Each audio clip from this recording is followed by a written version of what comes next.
how to change touchpad size on Samsung Galaxy S26 Ultra. So let's start the video. First of all, go to app library. Now here, so click on settings app. Now in setting, scroll down, and click on accessibility. So you will see accessibility is here. So click on accessibility.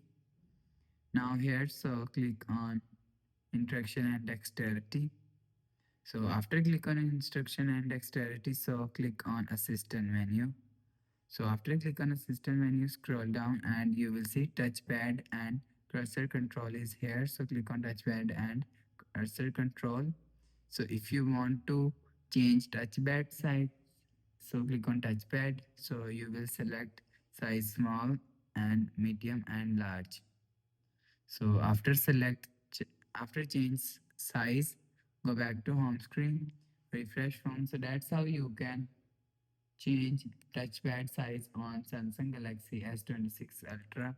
So if you like the video, please subscribe. Thanks for watching.